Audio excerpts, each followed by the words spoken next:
10 finger tricks for beginners. The first finger tricks I want to go over are F and F prime finger tricks.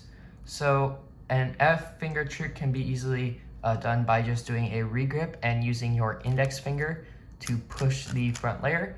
And an F prime can be done with using your right hand thumb and pushing up.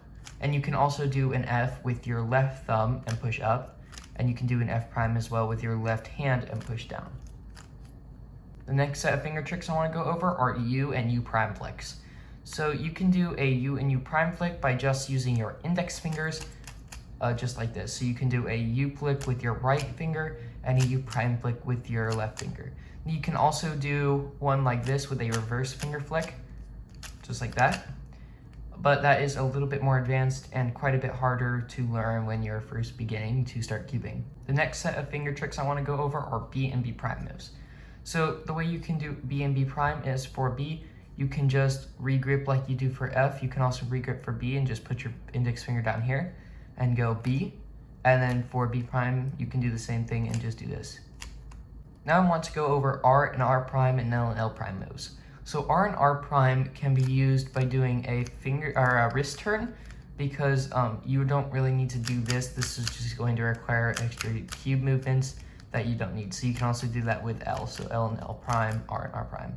Next that I want to go over are D and D prime. So D and D prime can be accomplished using a few things. So you can use your ring fingers just like this. So you can kind of just flick with your ring fingers, and you can also do your ring fingers. And you can also do reverse D flicks with your ring fingers, kind of like the reverse U, but with reverse D for that as well. Next I want to go over M and M prime flicks. So an M and M prime flick can be accomplished by doing a couple things. So for an M prime, you're going to have to just hold the cube like this with your middle or ring finger on the middle layer, and you can flick like this, or you can also flick with your middle finger and go up as well.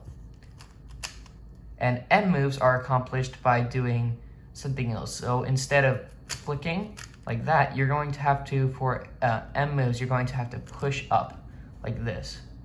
So you're going to have to kind of do that. Now I want to go over double flicks. So a double flick looks like this, and it's basically when you move or when you flick two layers at almost the same time. So the way these are accomplished is by taking your index finger and following it by your middle finger for a U2 flicks on both hands. And for U2 flicks, they're the same thing, so it doesn't really matter what hand you do it on, it still accomplishes the same goal. D2 and D prime 2 flicks are very similar, but you can accomplish this by doing your ring finger accommodated by your middle finger. So you're going to grip your ring finger on the bottom, and then you can do that and then follow it with your middle finger. And you can also do it by taking your ring finger and following it by your pinky finger, which is a little bit harder because your pinky isn't generally as strong. M2 flicks are very easy. So basically an M2 flick is when you're going to follow your ring finger by your middle finger, like this. And you can also do your middle finger followed by your ring finger, whatever is more preferable. And finally, the last flicks that I wanted to show you are double layer flicks. So a double layer flick is when you flick two layers at the same time, just like this. So the way you accomplish this is just like how you do generally a U or U prime. Any double flick would be required to do the same as its single flick. So for example, a U double flick is going to be this, and I'm just gripping by the middle layer instead of this first layer.